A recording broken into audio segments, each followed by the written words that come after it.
Welcome back to the YouTube channel. When cameras basiru hello ndito ma update tipatsani pano chifukwa kunja kutu ndiye so tifuna tikuzane ku zinthu zingapo zimene tu zakhala zikuchitika kumene ku Iran pamene ndithu America ndi Israel inapanga joint attack kupanga dziko lija la Iran. So zinthuzi anazipanga choncho. So Israel imapanga target makamaka ma Iranian leadership. Yes, utsogolewa ku Iran. Israel inali busy ndithu doti kwa supreme leader, kwa president, kwa chanchani nduna choncho uko chifukwa iwowa ali ndi makamaka intelligence akudziwa bwino za kumene kuku. By the way, Israel imadziwa bwanji zokhuzana ndi Iran kuti like amapanga bwanji ukazitape mu dziko la Iran chifukwa ndi Israel mu Iran amapanga ukazitape okulu. Komano zimene zimachitika chifukwa chani?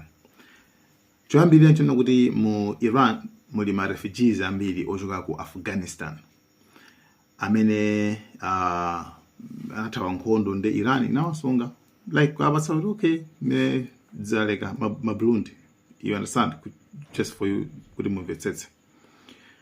Andi atafika kumene kuja anapeza kuona kuti awawawa ma Afghanistan wawo amapatsidwa ndalama ndi ma Israeli kuti azipereka information ku Israel. Kuli ndithuka gulu na 3 million anthu ma refugees amene anakhala pano ena amapanga ma business osiyana chani mu dziko la Iran. So Israel ndithu imagwisa ntchito anthu amene wawa kuti apeze ma information. So Israel inali busy ndithu kumapanga target ya Iranian leadership pamene America inali busy ndithu kuvunga Tomahawks, bomba lija limene ankafuna Zelensky lija long range missile, bomba lopita patali, right? So iwo anda amene amatenga mabomba amene wawa kuchoka ku sitima chachija ndikumavungira ku dziko la Iran. So anapanga zimandapangazo then kenako ndithu Iran pamene ndithu imayamba kubwezera maiko osewa amene tinachulaja ku Bahrain kakuti pakadali pano pandizana kuti anaponya such barrage like muluso wa mabomba ena amene wapita ku Israel kuti pakadali pano tikunena pano even 1 hour ago kwamveka ndithu kupholika ku Tel Aviv komanso anthu akungokhalira ku mabanka like pasi pacha amata akatuluka kenako lisaline bwera asikana kalowasa ku banka ikatuluka kenako athawirasa ku mabankers. So sizikudzika pokapoka kuti like adakabwera abeka pena atha komana iwo angovunga. So ku Israel mwamba mulengalenga mbona kuti simuli safe kwenikweni anthu ma message arumisira kuti akulu mudeke kaye mukhali ku mabankers chanchani chifukwa immediately in terms of Iran kumanga retaliate kubwezera mene zekhalira. So zesoyi zimene zachitikazi tikufuna tiyang'anenso pano ma reactions kuti anthu achilandira bwanji, akuluakulu achilandira bwanji, dziko lapansi makamaka atsogoleri andani awa azilandira bwanji. Okay, ndeti ndiyambe ndi UN, United Nations, amene posachedwa anangwera meeting azizizi kuti akuluakulu ndikuyankhula mawu ona kuti kupanga ataki ma ataki amene akuchitikawa palibe chimene angachite kupatula kuyambitsa chisokonezo, chionongeko komanso ifa kwa anthu amba, anthu osalakwa. So UN ndimene ena zimenezo yapanga blame anthu onse kuti like yapanga blame Israel, America and Iran kuti zimemupangazi mungopanga cause imfa kwa anthu osalakwa zimene zachitika kale panopa tukuyendera chiwerengero chomwe chikuthamagira 60 cha ma student amene ndithu aphedwa ku dziko lija la Iran. So imene UN so so tilowe ku Russia yanena chani pa nkhani imene. Russia yanena kuona kuti imene iyi ndithu inali pre-planned and unprovoked aggression. Imene ndithu zimene za Americans niyo nasi tikudziwa kuti munapanga plan kale zimene zizi, like yasokuti so even zama talks zimachitika apa zimene zabozi zimene zati nikapanga campaign komano munapanga kale plan kale and cholinga chanu ndikufuna kungoyambisa nkhondo komanso kwayamba kwapanga provoke anthu amene sanakuyambeni.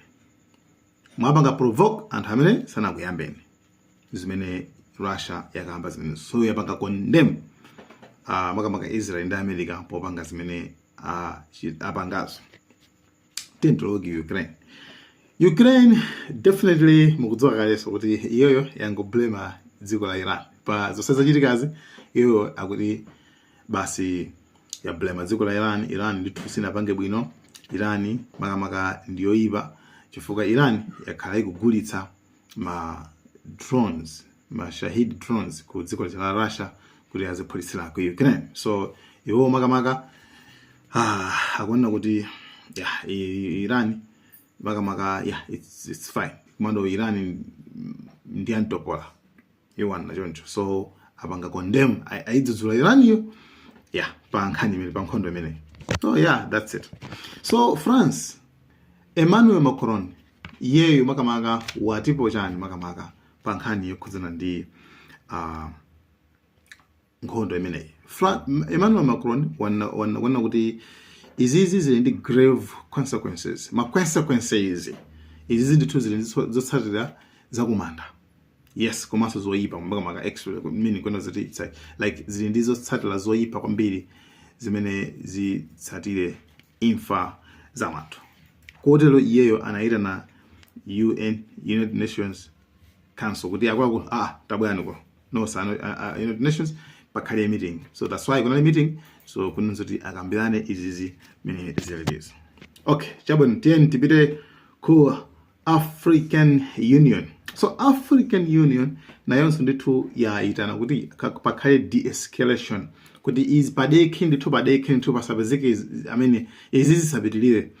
So and izizi makamaka ndizoyipa like kuti zisapitilire and ndizoyipa and zideke zimene and nkhondo imene isapitilire yo atero ndithu.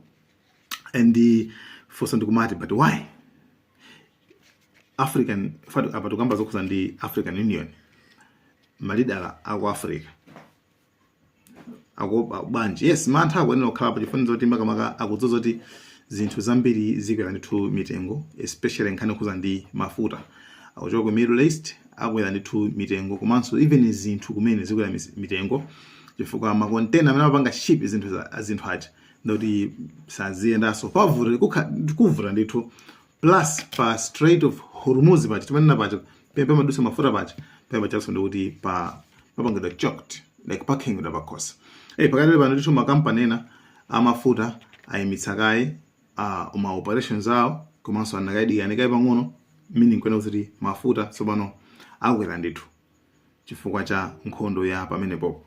Pamadusa mafuta ndithu 20 to 30% amene amapangidwa supply ku dziko lonse lapasi. So ma African leaders adziwa kale kuti iyi tunde makamaka ndi mbola. So nzamba kaso kuchitikaso panopa.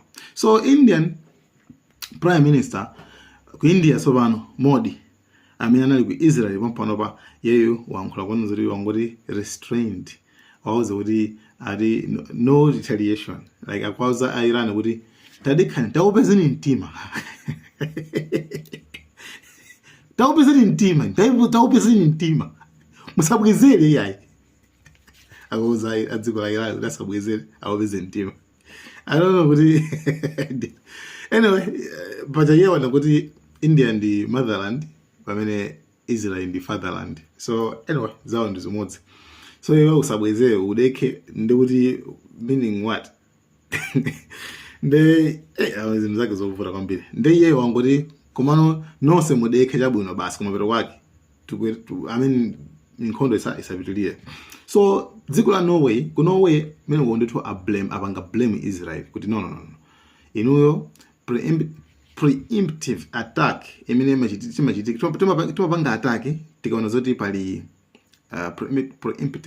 preemptive attack timachita pakakhala kuti pali chiopsezo kuti apa ndi pakubwera chiopsezo apa ndi afunsa kuti inuyo Iran inakupasani chiopsezo chine chake choona kuti pakana muyambe panga attack ndi yapanga blame iwo kuti yayi actually zizi mwapanga apa zindi zopoira and si zabwino. So that's it. Kumano Reza Pahlavi amene ali mwana wa King Shah wa Iran uja amene ali athawira ku anachoka ali ku America amene ujispana pamene wamba kuyankhula kuti yayi pana pande zili bwino kwambiri ofunika zipitilire chifukwa ine ndikhozopita pamene kukhala president ndi iye mthu zimene ndithu akufuna.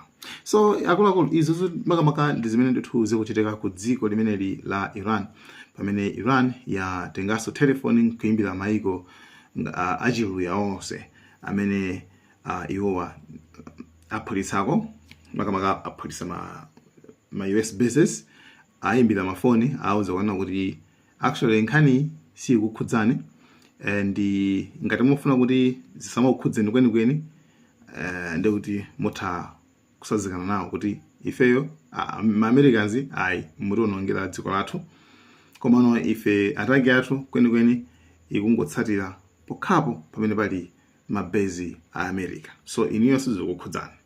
That's all.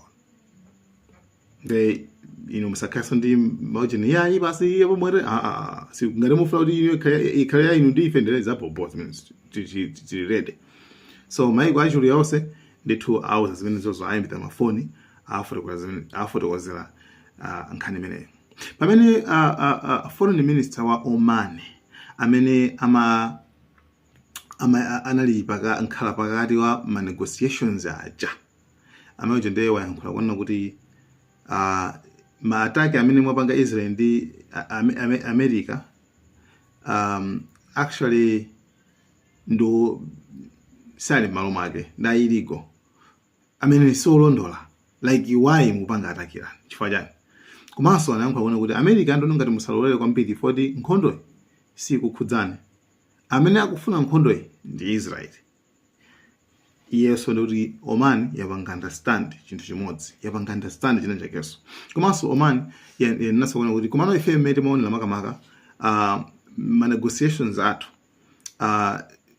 Iran sikuti inali ndi like kuti simakambika yayi kukambika ndithu imakambika ndithu and kuvomera after kupereka maujeni ake ma proposals yake komano chimene ndachiona chona kuti makamaka anthu amangofuna nkhondo basi chitike ndithu. That's why mupeza kuona kuti panopa chimene akuyankhula panopa chimene akuyankhula ma Israel ndi ma Americans ndi nkhani khuza ndi kusintha boma tufati sintha boma tingosintha bomalo basi tingosintha bomalo. So ma-attack amene wakuti ndithu akhala akupitirira kwa masiku angapo mpaka ndithu America ndi Israel itakwanitsa kuchotsa boma la Iran ndi kuona kuti apanga chani. So mano mafunso ndo omwe wonu kuti kwa masiku angapo chinga chitike nchane kuti Iran ilimbabe kulimbana ndi asatana amenewa amene abwera ku dziko la kwawo ndi kumapanga so blame so iwonso Iran ilimba. Anyway zira Iran ndithu ilinazo ndithu zochuluka ndithu ngatiza khali ma missiles over 3000 zida zimenezo pitula 3000 and mwina zimene zingavuta kwambiri ndi nkhani khuza ndi ndalama chifukwa tikudziwa kuti kwathu kuno tumendera kwambiri dziko limendera kwambiri ma dollars mmene system anayikira right. So mwina and kwanthawi kuti nkhondo ikhale last ndithu kwanthawi yayitali ndithu ndoti makamaka zitenga chisomo cha Mulungu kuti anthu amene wawa ndithu sanawagonjetse. Komabe nzoti America ndi Israel kuphatikizana limodzi kenako ndi kumapanga zimene akupangazo kwa nthawi yayitali you mean you already know kuti nzinzovulabe bayokha Iran kuti ipange survive. Zimene ndi tikudziwa komabe zitenga chisomo cha Mulungu kuti mpakana nkhondo iyi nkutha kenako kupeza kuti Iran idakalipo njonjo. Anyway, by the way, tiona kuti zingakhale bwanji for the supreme leader anayankhula kale kunena kuti Iran simangayitha panga mwajepa kwambiri 47 years sipano. So anyway, tiona kuti zikhala bwanji. Maripoti ena makamaka nkhani kuza ndi Ayatollah supreme leader, especially maripoti ako Israel akumanena kuti iyayi amene yoyo wavulala ndiye tampanga tapanga zina ndi zina wavulala amene so paja Israel imakona zimene zinthubi pamene maripoti ochoka ku Iran anena kuti no aliyese ndithu ali bwinobwino. So yeah, that's it. Komano tiona kuti zikhale bwanji fo panaliso maripoti ona kuti supreme leader ndithu amafuna ayankhule kontundu. So anyway, mbombo semezinga makhaliramo ndithu tikudziwitsani komano pakatali pano ma update ndi mene ililipoyo. Guys, thank you so much. Malawani cameras komano remember kwenza kuti nayo walaso origin point ina pali ship ina steamer ina imene makhayo ngati yoperekeza zikulu zija za Abraham Lincoln zija imene ndithu yasilikaliso imene yonso imene yamashira kuti MST support navy ship imene yoyo ndithu asilikali IRGC Revolutionary Guards acharoza boma aku Iran acha amene ali 150,000 acha amene ndithu anapanga attack steamer imene iyi ya ku America and awuza kuti pitilizani chakhala cha Abraham Lincoln chimene ndithu tiji mizaso chimene chocho. So izozo ndithu ndi zimene ndithu zilipo ku dziko limeneli la Iran. Guys, thank you so much. Malawian cameras.